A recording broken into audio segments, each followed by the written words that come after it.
episode of What the Tech is brought to you by Molecule. Molecule is reimagining the future of clean air, starting with the air purifier.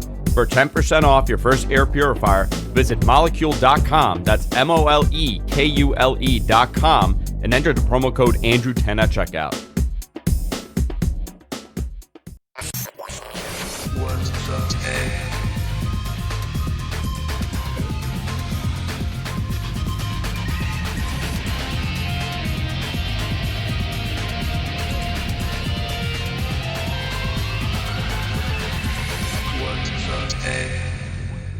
Welcome, everybody, to What the Tech. I'm Andrew Zarian. Of course, I'm joined by the one, the only, the honorable Paul Thurrott. How you doing, Paul? Pretty good. It's been a long week, huh? Yeah. What is it? Is it Thursday? Yeah, it's Thursday. Thursday, thank God. Yeah, We have not done a it's been a show on a Thursday in a very long time, I think. No, we've been doing it on Thursday. Yeah, we did. actually. We've been doing Thursdays for years. a while. Yeah. No, we for people who did not check out our first episode, we did a show on Tuesday. We did a Apple event coverage show, which generally when we do those, it's all set. You know, it's like an hour of everything that happened on the Apple side, and we don't get to talk about anything else. And this week was such a tech-heavy week with device announcements and products and things like that, software releases. So I wanted to actually take some time and do a second show today and take take about 45 minutes out of Paul's busy day. So I know that you've had a one heck of a day, huh? This is the third day in a row that's been like this. I think I said this to you on Tuesday. Kind of double booked some meetings. I don't know what's going on, and I completely screwed up the start time of the podcast. Andrew checks with me in the morning to make sure the start time is fine, and usually it is. And today, I don't remember how you worded it, but you asked me what time, and I said 2:30. And then I finished my third meeting in a row at 1:30, and I was like, "Where's Andrew?" And then I looked at our conversation, and I was like, "Oh, I completely screwed this up." Because I don't think has that ever happened. Have I ever just not showed up for a show? No, nope, no. and You're always very good about communicating where you're at, and I don't know what's going on, dude. It's okay. frazzled. Listen, Next week is Ignite. I'm going to be all screwed up. The week after that, I'm taking off. We're going to bring my daughter to school, take a couple of days, go see a little bit of North Carolina. How the hell are you guys doing Ignite? Obviously, it's digital this year, right? Yeah, it's virtual. So, it's going to be a lot like Build. They've split it into two shows because Ignite has so much content and it's so busy.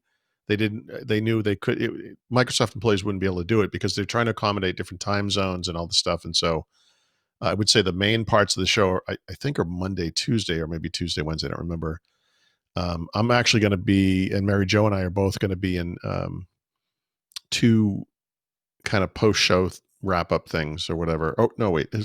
We're going to be in something. I'm sorry. I don't even know what we're doing. Don't listen to me. I don't know what's going on. You're doing something. We're going to be part of it. You're doing something at Ignite. Yeah. So part of the problem is not to get into like a lengthy discussion of my schedule, my personal life or anything, but like my daughter was supposed to go back to school 2 weeks ago. On Tuesday this week, she got the move-in day, which is Saturday the 26th. So my wife booked hotels for us to, it kind of screwed up because originally we were going to go on a Monday. Now we're going on a Saturday. It kind of screws up the week.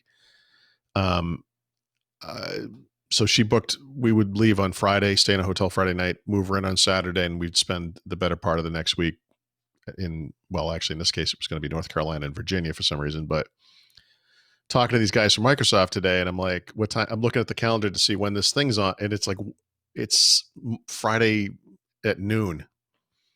And I'm like, it's going to take like 8.5 hours to drive to North Carolina. Obviously, originally we would, normally we'd leave at like 9:00 in the morning. And I told my wife, I'm like, I have to do this Microsoft thing. You booked hotels and everything, but I'm like, didn't you look at my calendar? I'm like, I've got something booked. So we talked about it. I'm like, well, maybe we'll just leave Thursday instead. And then she just came down right before the show and she said, I just talked to Kelly, my daughter, and she can actually move in Monday instead, the following Monday. So now we can go back to our original schedule, which is Sunday through Friday. Oh, good. And I said, but she has to redo like 5 hotel reservations because we're moving around. And I was like, are you sure you want to do that? And she said, yeah, let's go back. Because I was really upset about the Saturday moving because it screwed the whole week up. Anyway, that's just sorry. This just happened in the 5 minutes before you Oh, connected with me. You know what I mean? thanks. I'm still like I'm still processing this. Anyway, sorry. So I'm all screwed up. Don't worry about I'm it. okay. I'm Don't okay. worry. We do have a lot How's to your talk kids? about today. How's your though. kids in school doing? Is that all? Oh going my, good? it's going terrible. I just want to tell Yeah. you, I'm losing Yeah. my mind over this. One kid's in school, the other one's not in school. They just announced that they're delaying school again here in New York by another week, Okay. because the entire pandemic wasn't enough time for the city to get their shit together. Yep. Very, very typical of government. Yep. Yep. They've had all Yep. this time. They know they got to reopen. They just don't. Right. It's so baffling and embarrassing. My take the on back to situation. school was we knew this was coming for 6 months. There was a lot of talk about how we're going to do everything we can to get ready for back to school, and I don't think anyone did anything. No, That's what it feels No. like, you know. including the government. So it's perfect. Yeah. Absolutely Yeah. perfect. Yeah. It's cluster a perfect storm of The wealthiest, anyway. one of the wealthiest cities in the world can't figure out how Mhm. to open schools safely. So it's quite Yeah. alarming. But Yeah. we do have a lot to talk about, obviously, here because Sony had a big announcement. Obviously, they unveiled their pricing Finally. for their Yep. PlayStation 5 and some how the gaming pricing is going to be. Also, now we didn't touch on it last on Tuesday, but we got the Xbox pricing also and how that's going Mhm. to go. So I want to get your opinion on this, and I actually want to get Yeah. the opinion of the audience because this is a very interesting console war generation, considering everything that's going on, right, in the world and everything, all the different variables that are coming into play, including Nintendo being a blockbuster breakout star during this pandemic for the console. Yeah. They've done tremendous. I mean, it's virtually was sold out the entirety of the last couple months. So Yep. Now I they're want to go making into more. that. Yeah, probably the holiday season is going to be wild. So there's a Well, no, I mean ton- they bumped production like twice because of this. and they're talking about the next generation. Right. Yep. So Lots going on. a lot of moving parts here. Before we continue, I want to thank our great sponsor, and that's Molecule. You've heard me talk about Molecule for, like 2 years now. Not only because they're an advertiser, because I actually use it, and I have 2 of them currently. I have a third one that I ordered for my attic now, because genuinely this thing works. And the way that it works, so what Molecule is, it's introduced a breakthrough science that's finally able to destroy air pollutants at the molecular level. What it does, it generally, you buy an air purifier from one of these big box stores. The common thing over the last, I don't know, since the 1940s.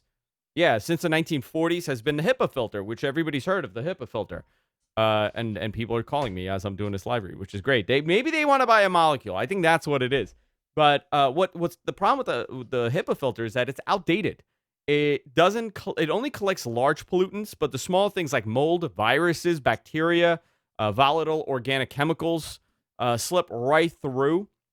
And this is a tremendous deal, especially if you're a little bit sensitive to the environment around you. I have terrible environmental allergies, so every season, every fall, every spring, even in the winter, because everything is so closed in. You got the heat pumping and the windows are closed. I'm suffering big time.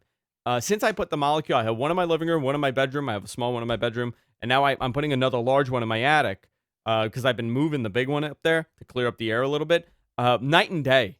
And it's not just me thinking it's night and day. Sometimes there's a placebo effect when you have a device or you take medication, you instantly feel better, right? It's like when you walk into the doctor's office when you're sick, all of a sudden your fever's gone, you're fine. I could back this up because my thermostat has a meter in it where it'll monitor the air pollutants.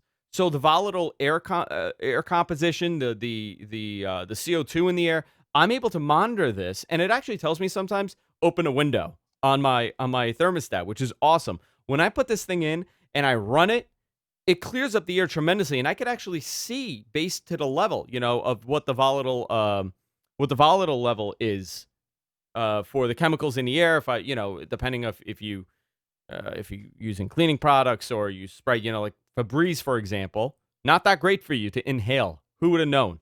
So this makes a huge difference, and they have a great offer for you guys.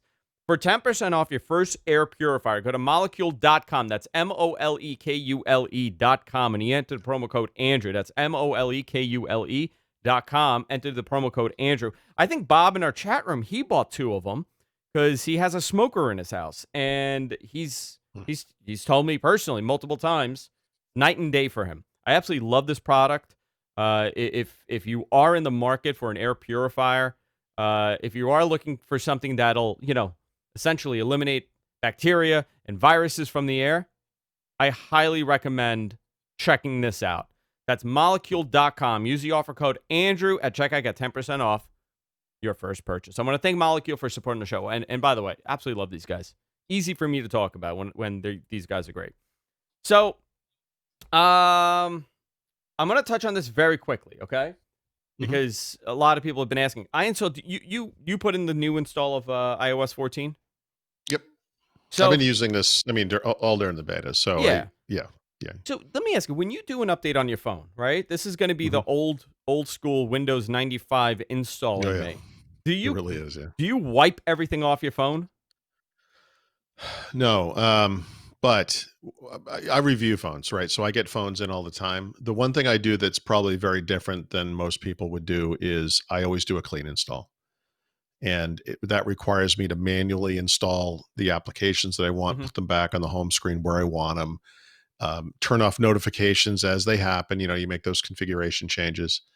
I'm not traveling anymore, so like everyone else. So I don't download content anymore, but I used to download some subset of the music I liked and some podcasts and stuff like that. I just stream everything now, so that's actually easier. But no, when I mean, like on my iPhone, I have an iPhone, whatever it's called, 11 Pro Max from last year. I mean, I think I've been using it since beta 1, so I don't think I've ever wiped it out, if I'm not mistaken. But remember, I only used it full time for a month or so when I was reviewing it, and then for another couple of weeks when I looked at it again in the spring. So it's not my daily use phone. But I cycle through phones so much, I don't have to wipe them out, if that makes sense. Yeah, well, I wipe out PCs a lot for sure. So the way that I actually wipe my PCs out way less now than I used to. Yeah. But like on a Mac, for example, right? Every time a new OS comes out, I back everything up, wipe it all out, and start over. I do the same for my phone. Whenever there's a major release, I wipe it out, I start over. So I installed this, and I had a number of issues with it. Really? Yeah, I had a tremendous amount of issues with apps not functioning right. How did you do it? How do you do a clean? What do you do? Just like upgrade and then reset it? Yeah, upgrade and reset. Yeah, okay. Yeah, gotcha. That's the way I do it. So, yep. But I initially always upgrade and I play around with it a little bit to see, what's going on, just for the experience of it, right? And like my Photos app was wonky, which is strange. I'll tell you right now. The Photos app wasn't working right, and then my GPS stopped working when I connected, because I upgraded it as I was right before I was driving home. So when I had it connected through Waze through my GPS, it kept losing GPS. Interesting. Yeah, and I pulled over and I restarted it, and then I plugged it in again, and it worked fine for like 10 minutes. Dropped the GPS. So it was interesting. I mean, obviously, now that it's a clean install, I haven't experienced that. I haven't really.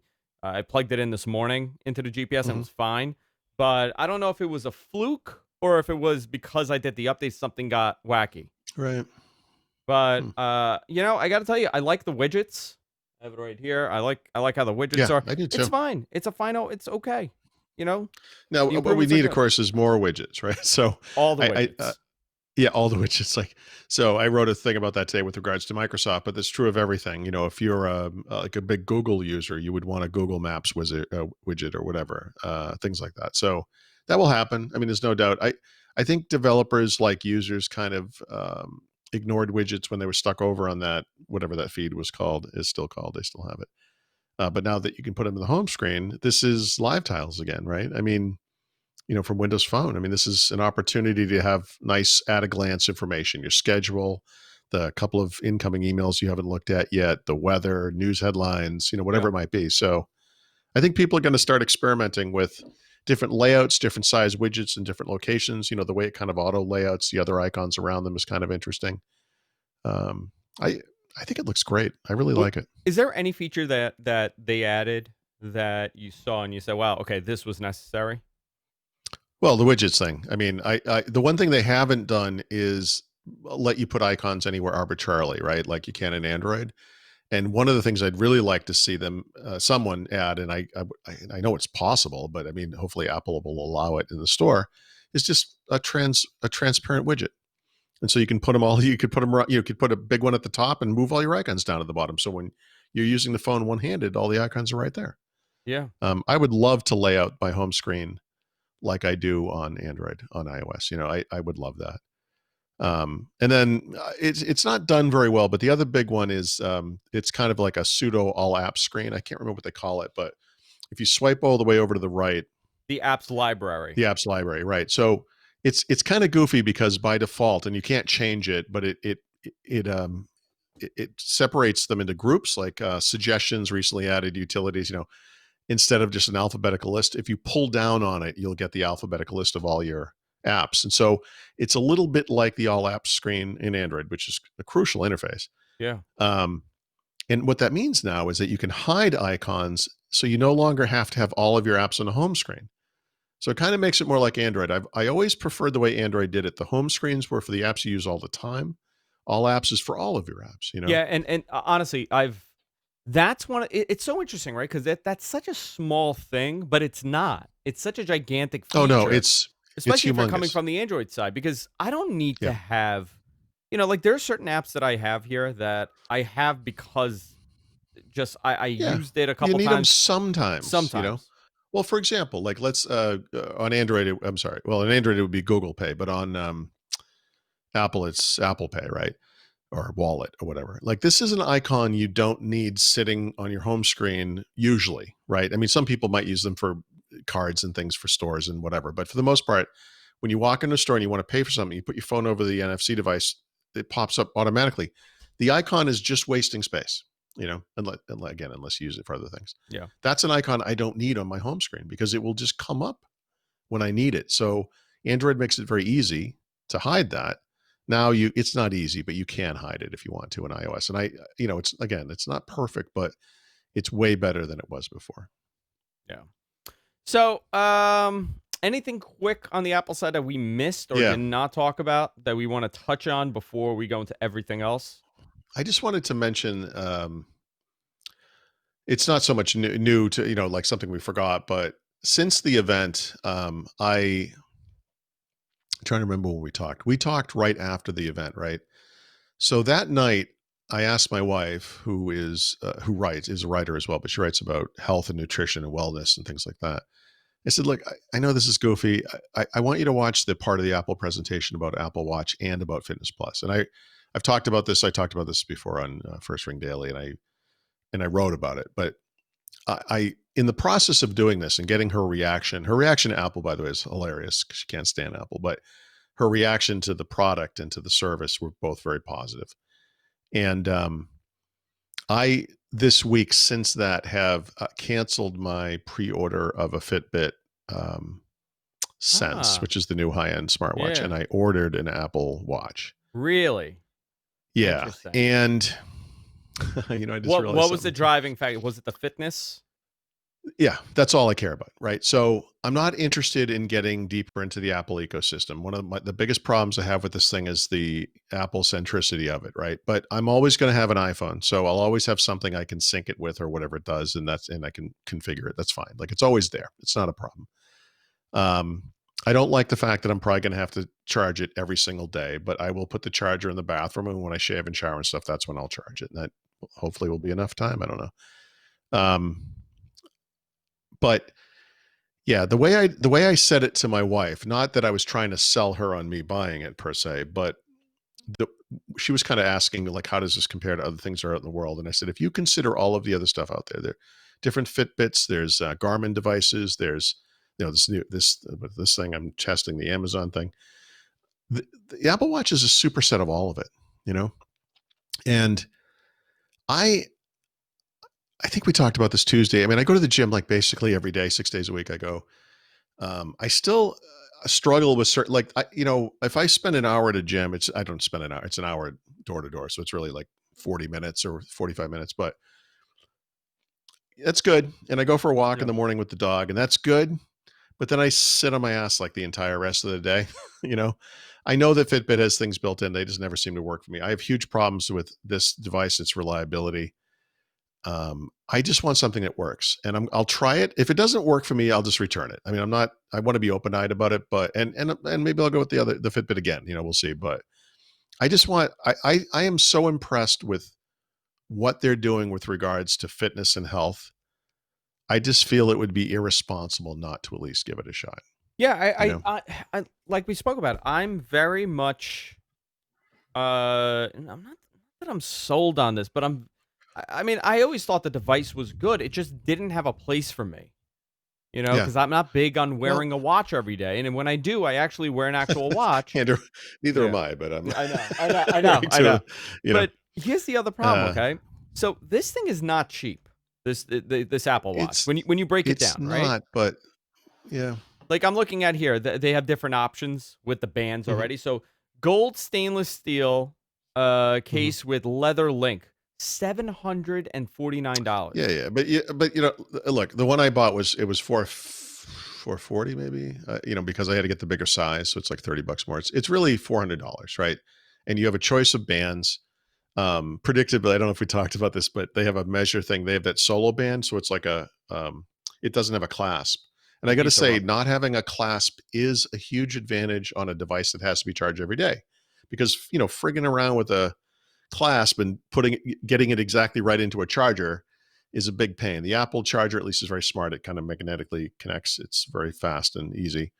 And if you can go without a clasp, great. And so the solo band, predictably, I need the biggest size, by the way. It goes up 12 sizes. I'm on size 12 because I have my wrists are apparently the size of the Suez Canal or something. But I don't know. And then I actually, because of my daughter's trip, which is now screwed up, I probably could have gotten this sooner. It was going to arrive right when we were originally leaving. So I canceled the order and I got a different kind of, it's like a Nike, it separates, but it's kind of like a magnetic clasp. So it kind of comes down and Hmm. connects. So that's not going to arrive until the middle of October. I wonder if I could kill that now. Because I could probably get it before the trip. Anyway, and then I ordered on the side one of the solo bands just to have it, because I think that's the one I'm actually going to want to use. But I'll try both. We'll see. Yeah. I'm Uh, curious about it. I'm considering. I may buy one. I may buy one. yeah. Now I I'm want to go very see if close I to. can, if I can order this thing. I'm And very close to ordering it. So, yeah, by the way, guys, I want to talk about Sony for a little bit here. But yeah, before we do, I want to remind everybody, if you enjoy the podcast, you enjoy the show, head on over to patreon.com/whatthetech. You can fund us there as little as $1 per episode. It helps us. It goes a very long way here with the cost of doing this. That's not cheap to put this show on. I'll tell you that. I gotta pay producer. I gotta pay the guy that writes my script. Right, the lighting guy. It's a union the shop lighting. here. This is all union. I mean, I live in New York. I Right. got union fees. I gotta pay. You know I how want to long? get out of New York, dude. I don't know if you've looked into this. Dude, the guy sitting across from me right now, right here. There's a guy right here. He's holding Mm-hmm. a drink in his hand. And he has a screwdriver. It's $125 an hour for him to use that screwdriver. We got the unions here in New York controlling all production. So Right. that dollar Right. goes a long way for us. Patreon.com/whatthetech. You can go there and fund us. Let's talk about the PlayStation, because this is very interesting. We're in a console war year, which everybody looks forward to these big console war years. Microsoft had Right. their announcement last week, which we'll go into, but PlayStation yesterday unveiled their pricing for both the optical version, right? The optical Yep. drive version of the PlayStation 5, and of course the digital edition of the PlayStation 5. I want to get your opinion on this, because the pricing is a little Yeah. all over the place here. It's a multitude of different things. So let's go down this. Who is what appealing to? Well, I mean, the first thing to understand about the pricing is that Microsoft and Sony have been kind of playing off each other to see who would go first, and both companies really wanted to undercut each other. Big time. Both of these well, I should say, especially the high-end versions on the Xbox side, but let's say all of the consoles, because each company has two different consoles. They're very expensive, right? It's new technology, high-end parts. They're probably taking a loss on all of them for now. Um, but there's a real different strategy here, right? So even though they both have two consoles, the two consoles that each have are kind of different from each other. So both companies have a high-end console, which has everything to drive and the high-end, all the high-end specs. At the same The price. Sony, yeah, at the same price, right? $499. Sony's lower end console, so to speak, is the exact same console inside. It just doesn't have the drive. And I think if Microsoft had only had the one console, they probably would have solved the all digital version for $50 less, right? $450 instead of $400. But Microsoft has two different consoles, and they have different performance characteristics, different GPUs, especially. That's the big one. Really different teraflop output. So between you could the two Microsoft the X and the S. between the S and the X, right? And the S comes in at a really low price for a next gen console. It's $299, right? Now, there's no way Sony could sell a PS5 for $299, but I think they went down to $299 to kind of make this argument. Like, look, it's $100 more, but it is literally the best next gen console. It just doesn't have the drive. Yeah. So they're both in a very interesting place pricing wise.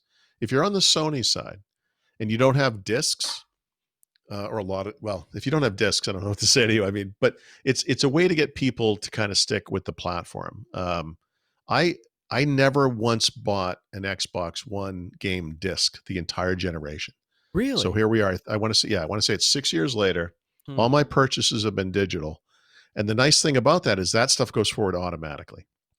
It's the real nice thing on the Microsoft side is like the 100% backward compatibility with anything that is in backward compatibility. So if you had a game that worked on the Xbox One, whether it was an OG Xbox or an Xbox 360, that stuff's all going to work on the Xbox Series S or X. But it's both companies, it's kind of some pluses and minuses. Like one of the interesting arguments on the Xbox side is Microsoft isn't just launching new consoles.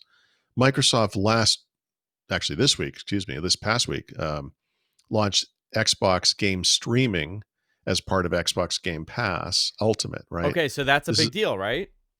It's a big deal, but yeah, it's 167 games today.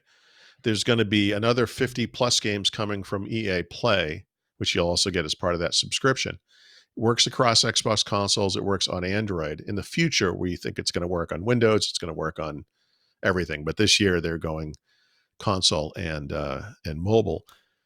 But you could make the argument this kind of undercuts the need for a new console because that thing works elsewhere. It works on the console you already have.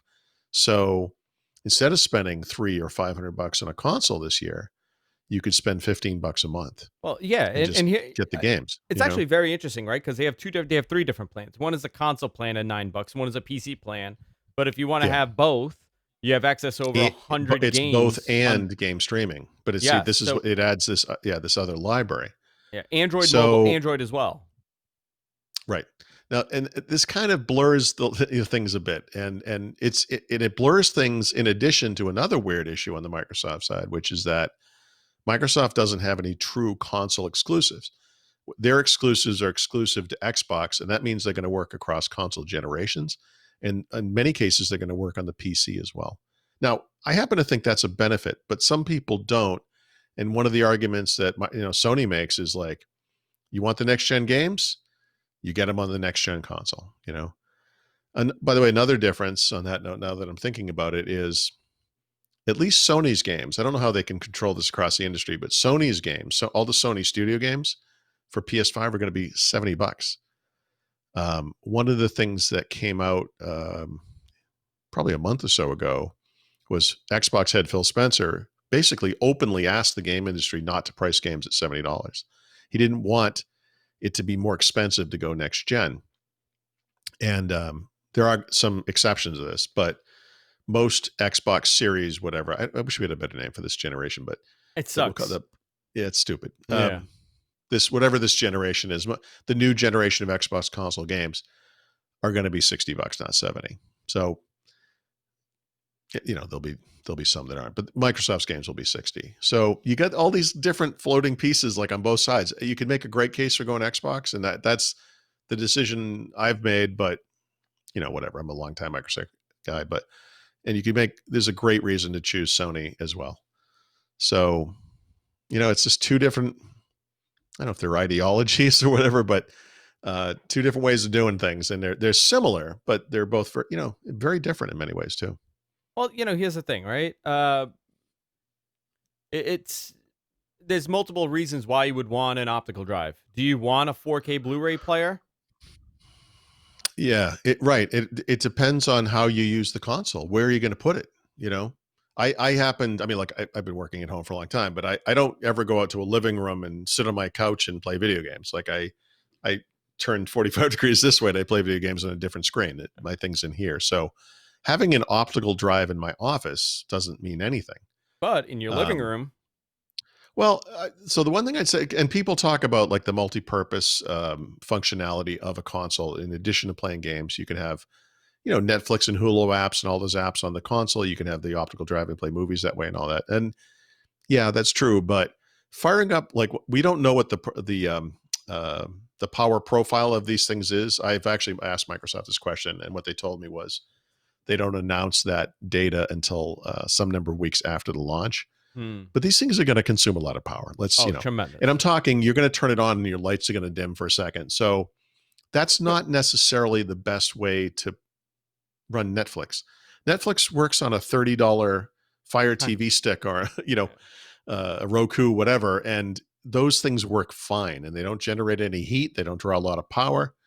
That's the way to watch that stuff. I have not shopped for a Blu-ray drive and a Blu-ray player in. Actually, I may never have shot for a Blu-ray player. Do you have a 4K Blu-ray player? No. You don't? Nope. No. I honestly, and this is something fascinating, right? I'm sorry. I do have I have Xboxes that will play those discs. I don't have a dedicated player. But I'm going to guess you could get a really good one for under $100 right now. Let me see. I'm curious. I'm probably well under. I bet you get one for $60 or $70. But that would be a more efficient way to do that, other than the fact that if you're going to put this thing in the living room quite anyway. Expensive. They're actually quite. Yeah. So I'm actually surprised by this.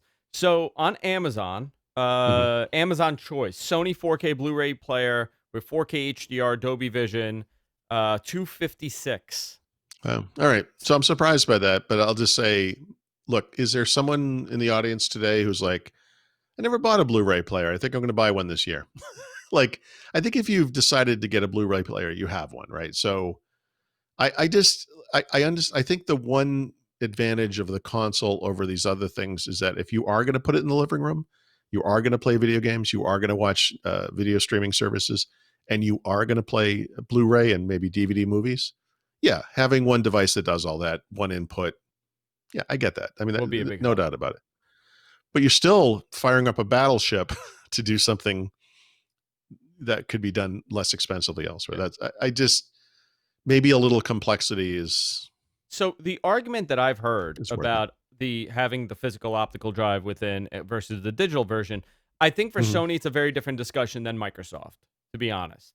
The Microsoft discussion is, do you want the creme de la creme, or do you want the one that's bogged down a little bit? Because they're not the same internals. We're not just talking about. They really artificially drew a line there. That's true. Yeah. So it's not about just an optical drive. It's about, okay, do you want the top quality? Or do you want the entry level? No, you're right. Yep.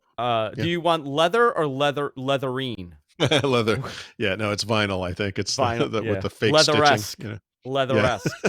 But on the Sony side, it comes down to what your priorities. Do you need an optical drive? And I got to tell you, in talking to my friends that are pleather, that's the word I was looking for. Pleather. Yeah. Leather. Actually, I think BMW called it leatherette. Yeah. At one point, BMW referred to it as leatherette or leatherine, something bizarre in their marketing. When the ones that are very serious about gaming are all saying they want an optical drive. Well, by the way, so imagine you're a PS4 guy and you're going to buy a PS5. If you have any number of discs and you want to play them without plugging into consoles, you're going to want the disc. I mean, I think what I described of myself, which is true, I've never bought a disc. It's probably very unusual. I mean, some people probably have some number of discs, and then maybe at some point, maybe because titles were on sale this way, or they just started to make the transition, they have some library of digital discs too. digital games. I don't have that problem, so I'm lucky. But yeah, the other thing is, this is something I have a hard time believing, and I think you might as well. But um, apparently, one of the reasons the Xbox Series S exists is because a lot of people still don't have 4K displays. Very And so if you're on possible, yeah. 1080p or 1440p, you could save some money by going with this thing that's going to output it But the highest, at 1440. I know, I I know, I feel like I then know. you're locking yourself into a outdated into hardware. Like for example, like Yeah. only so my office TV's 4K because I just got this inexpensive TV, and then Hmm. my bedroom TV's a brand new 4K TV. But my living room, which I don't really consume a lot of media there, it's still Yeah. 1080p. The kids' playroom 1080p. All right. So So, I you don't know what? know. This might be I'm trying to think like what would be the obvious example. A lot of times, like a car dealer will do this. Like this particular car is $10,000 and it normally goes for $21,000, and it's to get you into the store. And then you get to the store and that car's not available anymore. You don't really want that car because it's a piece of crap, and you upsell yourself. And it's possible that part of the Xbox pricing strategy is, yeah, I only have a 1440p TV today, but I'm not always going to, right? It's 2020 now. Like I'm going to go 4K soon. And I want those games to look really good. Like the 200 price jump is a little tough, but Microsoft also makes it a little bit easier with this zero interest, zero fee financing thing where you can Yeah, pay yeah. for an Xbox over 2 years. Not very expensive. And you get that Xbox Game Pass Ultimate thing I was talking about that gives you access to the 160 games, 167 games in Game Pass, or soon to be over 200 games So a lot of people are in asking Game how that's going to Pass. Yeah, in work game with their streaming. financing. What do you mean? How is it going to work? How does it work? So you just go to Microsoft's So website and you finance it through there? yeah, actually, depending on this is in multiple countries. You can actually do this through different retailers. It's not just Microsoft Store. But if you look it up, it's called Xbox All Access. For the Xbox Series S and X, you can get an S for I think it's $29 a month or $29.99, whatever the price is. You get the subscription. It's over 2 years. You have that subscription for 2 years. For the Xbox Series X, it's $39.99 or probably $39, $39.99. It's just kind of an excellent. If you can't afford $500, this is kind of a no risk deal. And obviously, at the end of the 2 years, two things happen. You own the console. You're not you're not leasing it. Like you own it. You bought the console. You literally paid for it over time. The subscription runs out, like all subscriptions run out. So those are games you don't own. You're subscribing to a service. But if you find value in the service, I'm sure Microsoft is hoping 2 years go by and you're like, this thing's been awesome. And I don't even buy games anymore. I just use this. You'll keep going with it. And I think that's kind of the long strategy on Xbox for this generation, that they're losing a little bit, I bet, on X, and I bet they're losing a lot on, maybe a lot more, or at least more on S. But if they can get you to keep going on this subscription, that's how they make money off of you over time. Yeah. That's my guess. Yeah. So the 2 years for an S with the Mhm. subscription, with all access, will come out to $600. Yes. So the way to do the math on that is an Xbox Series S is 300, right? And then a Xbox Game Pass subscription is $15 a month. That's $150 a year, right? Yeah. 15 times. No, it's more than that. I'm sorry. That's not true. It's $180 a month. So at the end of $180 a year, at the end of 2 years, you actually save $60, Not bad. Okay. I think, or $80. No, $60. Yeah, $30 a year, $60 over the yeah. So over the course of 2 years, you'll actually save $60, assuming you were going to get the Game Pass, right? If you're just buying this thing to play games you're going to buy, then you're not really saving money. But you're getting you are getting the subscription. You can play it. You can see maybe it will change your mind. Yeah. So sorry, I'm having Yeah. a disaster here. There's 4 adults in my house right now, right? Okay. And nobody could prevent. Can I guess who my the kid. adults are? Yes, The go. adults, your father, two Yeah. brothers, Yeah. but there's another one who can't watch a kid that can't be your wife because your It's wife not could my watch the wife. kid. No, it's not my wife. Hold on. I don't know. Who could the fourth? Who's the fourth one? My brother's friend. Oh, I was never gonna guess that. Yeah, Okay. yeah, my brother's fine. But Yeah. my son is banging on my door, Yeah. and Yeah. at no point do they say, "Hey, Hey, he's maybe he working. shouldn't be banging on the door. He's He's working." working. You know So what you need to do is you got to do what they do in TV and radio, and you have to get a little sign that lights up. It says recording or on something. air, on Go on air. air. There it is. Yep. Yeah. And then you teach your kids when that says that, when that thing's lit up, you quiet. You can You connect don't it to come like in a the room. collar that shocks them. Is Yes. that what you're Okay. suggesting? That's Is no, that gonna no, happen? no. That's not what I meant. I was more thinking more of a parenting route. But Oh, yeah, okay. yeah.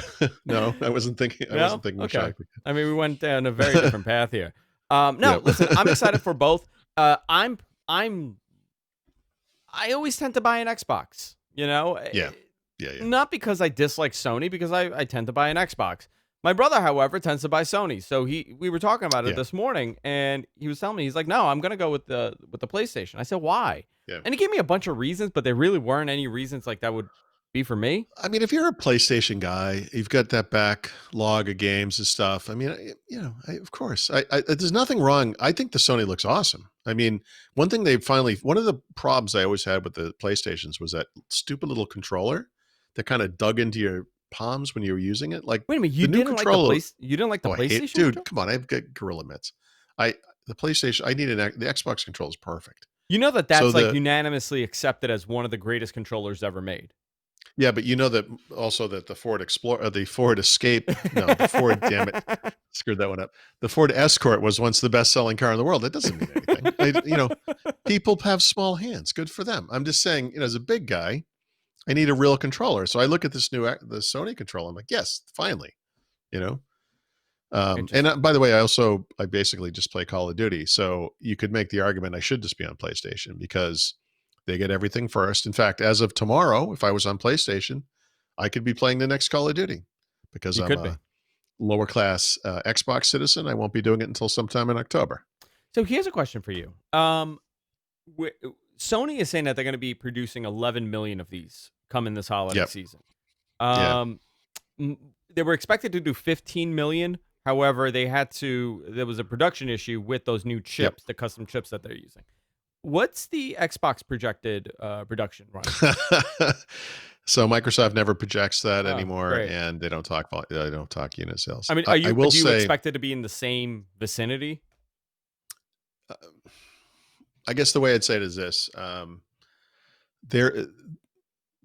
because we don't know for sure, right? Based on some of the comments that people from video game studios have said in some analyst predictions, not predictions, but I guess because they're not really predicting the future, but what analysts believe has happened. The Sony PlayStation 4 has outsold the current generation Xbox, the Xbox One, by at least 2-1, possibly by as much as 3-1.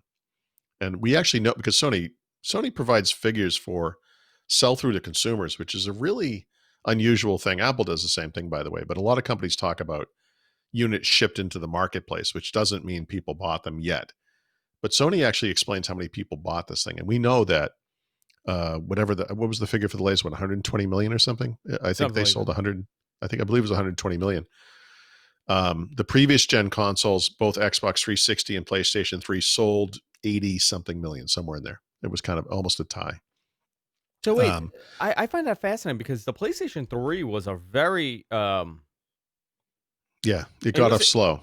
It got off very slow. Yeah. Yeah. So Xbox 360, through what I would call the active lifetime of the consoles, was actually winning that generation. But when it was all said and done, when the dust settled at the end, PlayStation 3 actually outsold the Xbox 360, which is, too bad because it means Microsoft has come in last place like literally every generation. But they were close that time. They actually got close. I really thought this generation was going to go different. It didn't. The only estimate I've seen of Xbox One sales semi-recently, was somewhere around 50 million. So it's more than 2-1, but not quite 3-1, right? So actually it's exactly in the middle of those two, but whatever. I think Microsoft will do better this time. I don't think they're going to beat Sony. I don't think you can, but that's all they need to do. Because again, you got to remember Game Pass with cloud gaming, huge for them.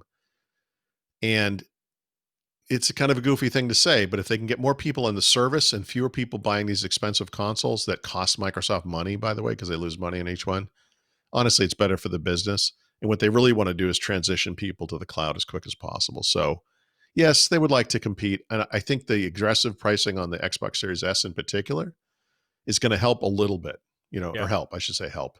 It's not going to help them beat Sony, but I think that's going to look, 300 is less than 400. It's all, there are going to be people who like, I want to buy a next gen console. We've been stuck at home for 9 months now, or whatever it is, by the time it goes on sale. We need entertainment, and I want to get something modern. I want to get something next gen. Well, in comparison, I think Nintendo, 67 million.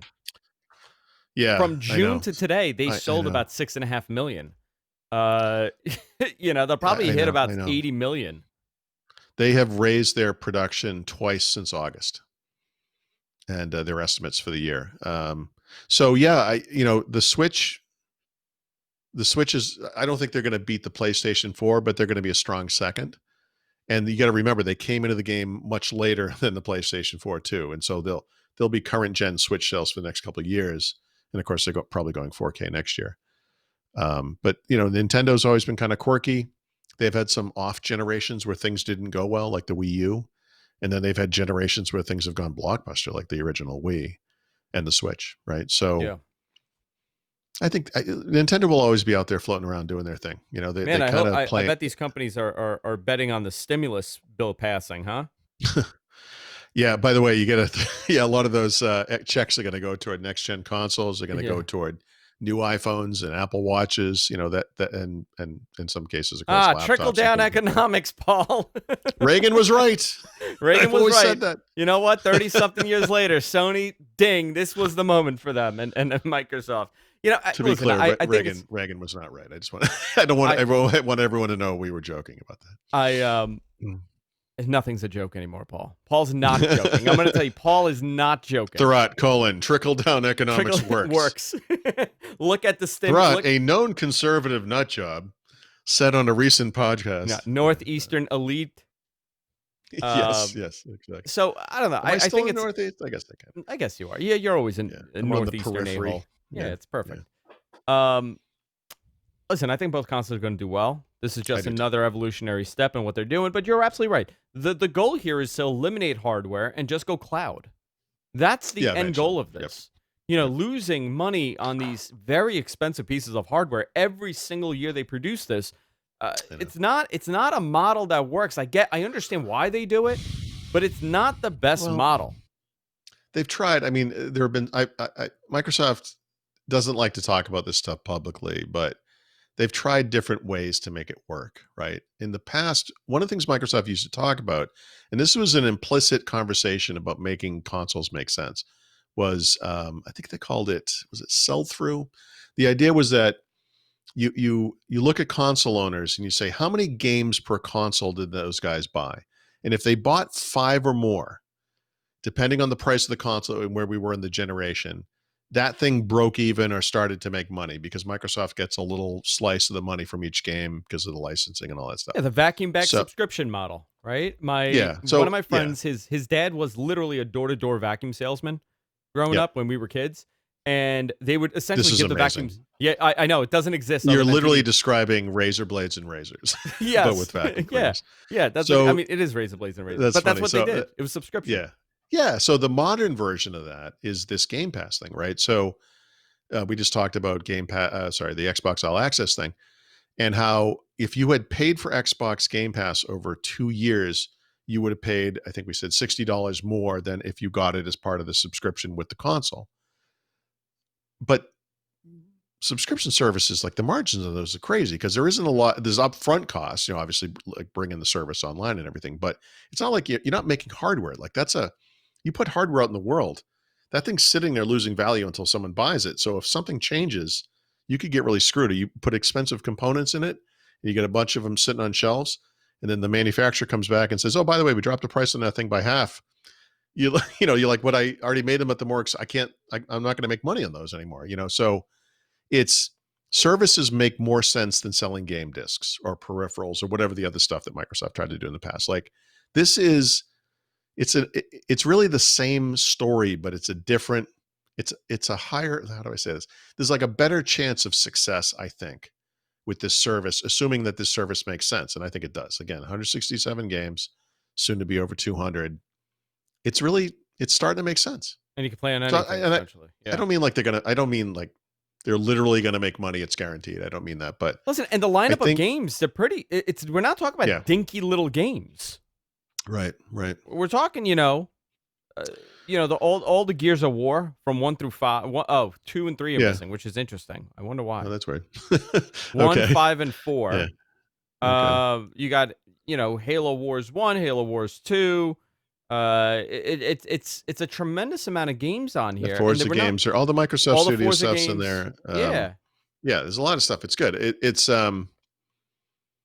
it depends on what you're looking for. I obviously, I mean, Sony has got certain IP, like really well established brands and game series. I mean, it's not quite like Mario level, but Spider-Man, I guess, or whatever, because they're Sony. Like, I mean, they have stuff. There's no doubt the Uncharted games and the newer games from those companies, from that company rather.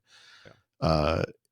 It's good. I mean, look, there's something for everyone. I think the interesting thing about this generation is you can't look at it and go, oh, you obviously have to go this route because here's why. I think they both have merits, and I think whatever games you get, whatever console you choose, I mean, it's definitely a step up from the previous gen. So it looks good. Yeah. All of it looks good.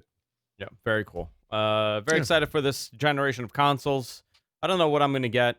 I'll decide when I decide. Yeah. I'm definitely getting an Xbox. I just don't know if I'm gonna invest into a Sony. But you know what? Here's the thing, right? I don't have a Blu-ray player. I don't have a 4K Blu-ray player. So if I want to experience that and I'm going to spend $250 anyway, and I'm talking about me, I'm not talking about the average person, right? If I'm going to spend $250 for a decent, something nice, a 4K Blu-ray player, I'm probably going to go with the Sony or even the Xbox, either or. Yeah. So it's an easy decision for me to make if I'm looking to buy a Blu-ray player. But again, that's not a priority for anybody anymore. Do you have a library of Blu-ray movies? Well, I did a non-4K Blu-ray. No. See, I do. I mean, I have a handful of. I had like the Star Wars series on Blu-ray, and I have a couple. But I mean, I'm just gonna get rid of those, right? Yeah, Blu-ray 4K or just Blu-ray? I think they would have to be 4K. I'd have to go look. Because here's the thing, right? Like the different when the PlayStation 3 came out, right? When PlayStation 3 came out and everybody jumped on this to get a Blu-ray player. Right. There was nothing really comparable when it came to streaming to a Blu-ray quality. Didn't exist. Right. You couldn't stream that level of quality. Now, when everybody's streaming 4K, the quality difference. I mean, listen, and I know Videophile is going to come to me and tell me that I'm a total idiot with this, but I'm saying for the average person, it's barely noticeable when you compare the two. And if you're giving them the option of, hey, listen, this is 4K HDR on Amazon Prime, this is 4K HDR on a Blu-ray, you know what they're going to pick? They're going to pick Amazon because it's easy. You just click a button. Listen, we watch a lot of 4K content, and streaming quality is fantastic now. I'm sure that a disc is technically going to be better, but I have never once been watching one of these things and thought, well, it's good enough. There's a big difference when you go from like a 480p, SD type broadcast, or a DVD, right? To 720p to 1080p. Yeah. What is 4K is like technically what 2160p, I think it is. Yeah. I mean, these things are not quite exponentially, but they're much more pixels per inch. I mean, it's dramatic. Yeah, listen, I'm not saying that there is no quality difference, because there is, and I could see it with my eye. I could see it, but the great example is if you want to watch Batman tonight and they have it on 4K. I'm just giving an example. If they have it on 4K on Amazon, you're browsing. And you're like, oh Mhm. crap, they got 4K. It's in 4K HDR. I want to watch it in 4K. I haven't seen it in 4K. Are you going to say, nah, Right. you know what though? Let me go on Amazon, order the actual disc, wait a day, and then I'll watch Sure. it. It's an Sure. impulse purchase. Yeah, It's an yeah. impulse Right. watch. It's an I watched uphill Star Wars battle. in 4. Oh, maybe. Oh, you know what? Those Star Wars Blu-rays probably aren't 4K because I was going to say, I just remembered rather, Disney Plus is the first time you can see Yep. Star Wars in 4K, Yep. And it looks right? phenomenal. It's awesome. Yep. Looks So actually, great. those Blu-rays I have are useless.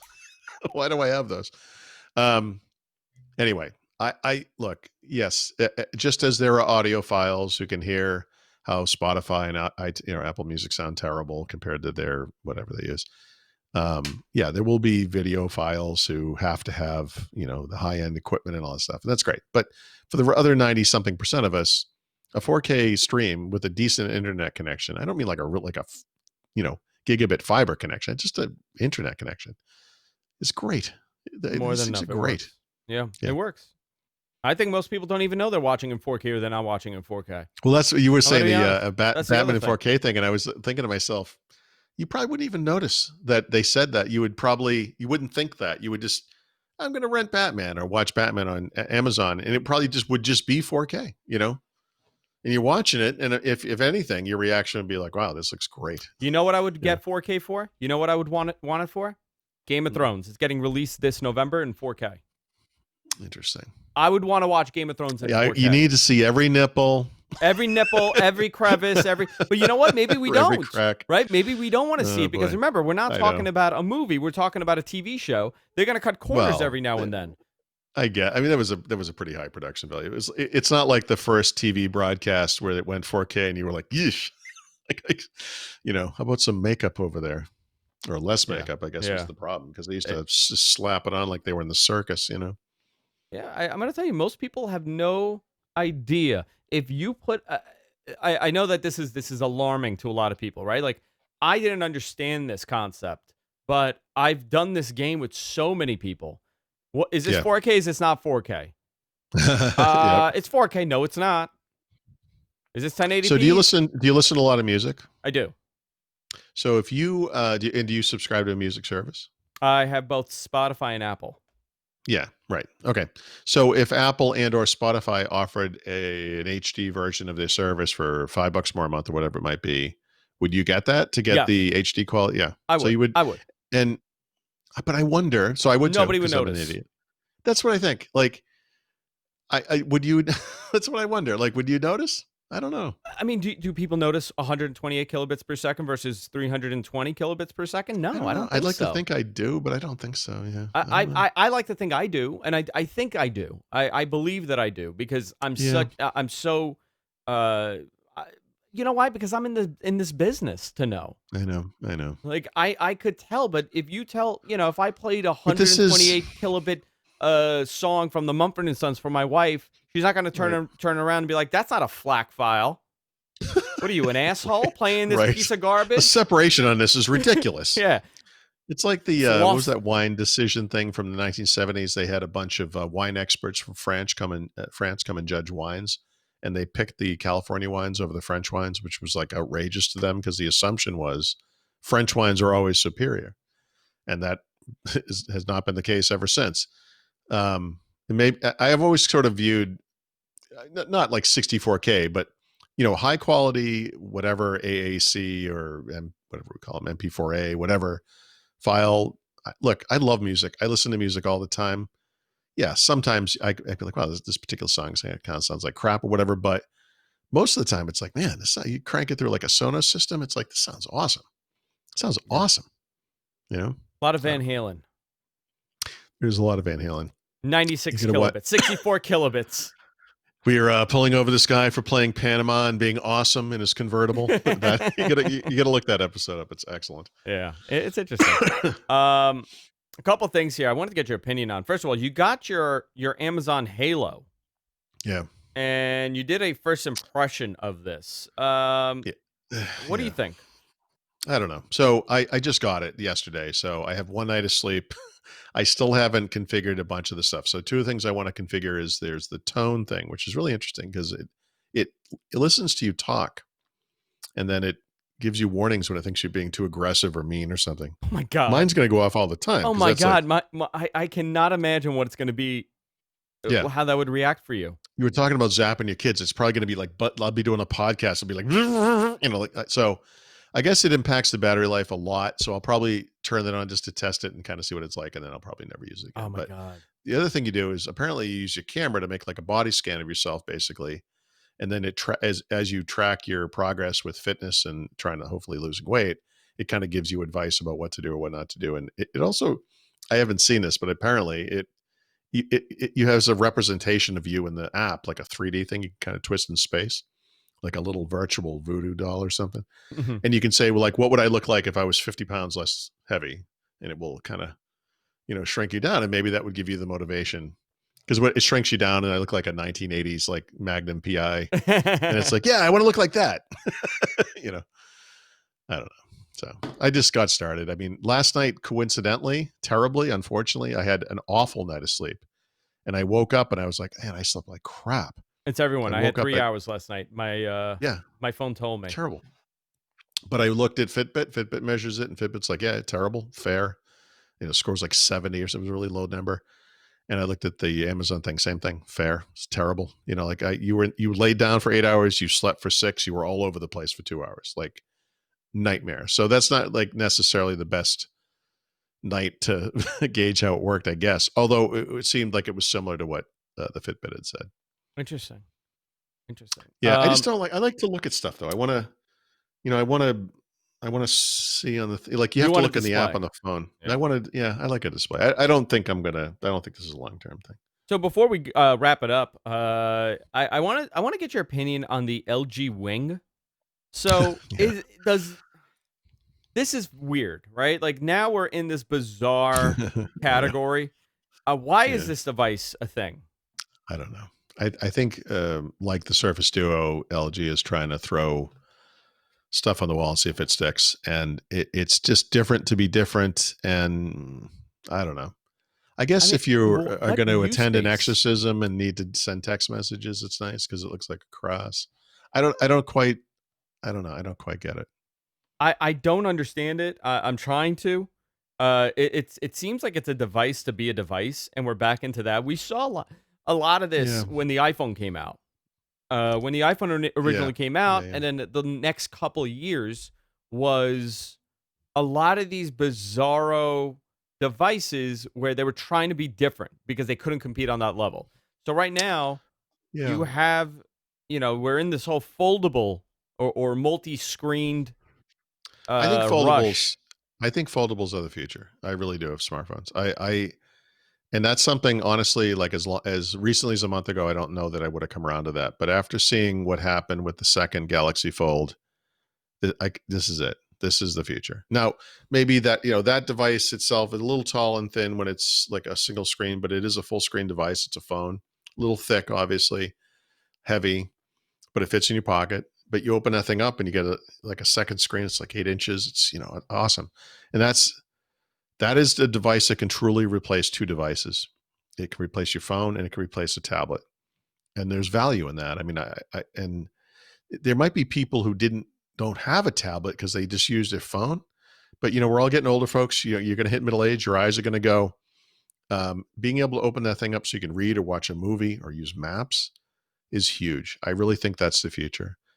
Microsoft was a swing and a miss, I would say, on Duo. It's similar, but not quite there. And this other thing, the LG Wing, same thing. It's like, it's a little awkward to me. You're holding a device up and by the bottom like this to type on it, but it's got this like, this other screen is like, rotated out. I mean, to me, it seemed, be like a little, like a little top heavy, but I mean, I haven't used one, but I don't know. Like I guess I understand what they were trying to do, but I understand what they were trying to do, but why? And we said this the other day. When Apple releases their foldable tablet, it's over. That new It's whatever iPad Fold is, it's over. Forget it. Yep. Nobody's gonna be talking about Huawei doing it depends this and it depends on how they do Samsung it. doing this.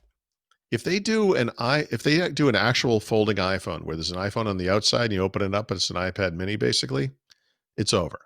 The problem is we all kind of know how Apple works. And it's like, well, today, Apple makes money when you buy devices. To Apple, every solution is to any problem is another device. But that's changing at Apple. All this services stuff we talked about, the Fitness Plus stuff earlier, I think this week, and their services bundles and all this stuff, as that becomes more and more prominent and more part of their revenues, selling one device instead of two is going to start to make sense for them, and that's when something like that will probably happen. They're not going to rush one of these things out. But when they do, I think we all know, like whatever you think of Apple, but even if you hate them, they're going to get it right if they ship it. What I was they're not going to thinking? ship something stupid. They're probably the only computer manufacturer right now that does not make a touchscreen device, touchscreen computer. Yeah.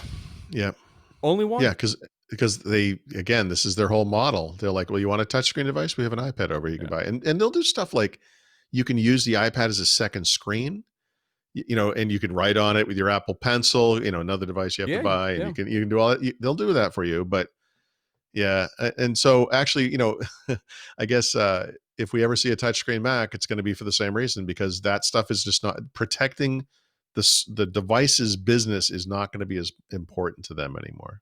I'm curious when they pull that, when they do it. I'm curious what's going to be the reason. I bet it's at least a couple of years, I think now that they have their own, chipset and these things, and they're abandoning Intel. I know that Intel's going to be around for a little bit, but the goal is to go away from Intel. I think they're going to go away faster than a lot of people believe. Yeah, as well. But yeah, I'm very curious how that goes. But we'll see what happens. All right, Paul. You got a little bit of time to do a What the Talk? Sure. All right, we're gonna do this. So if you're watching live, stay tuned. We're gonna do a little bonus show at the end right here. If you're listening to the podcast, head on over to patreon.com/whatthetech. You can go fund us there. This is our second show of the week. Third show with What the Talk. Very busy week for us. I'm exhausted, Paul. I think it's the change in the weather. I'm beat. I am freaking beat. It's the change in the COVID, Andrew. Yeah, I also, and I'll talk to you about this, but I got to open up two businesses, three nightclubs essentially in the city as restaurants in the next 2 weeks. Right, because what is it, the 28th or something, or the 30th? 30th. Yeah. So I need to figure this out. This is what I'm doing now. This is where my life is at. I have a very complex career, but we'll talk about it on What the Talk, guys. Head on over to Thurrott.com. Everything Paul over there. You and Brad do an unbelievable job. The whole team does a great job over there. Also, GFQNetwork.com. If you're into all types of different podcasts, from pro wrestling to radio technology, head on over to GFQNetwork.com. And thanks to Molecule for supporting the show. And, of course, you can follow me on Twitter @AndrewZarian. We'll see you all next time. Take care.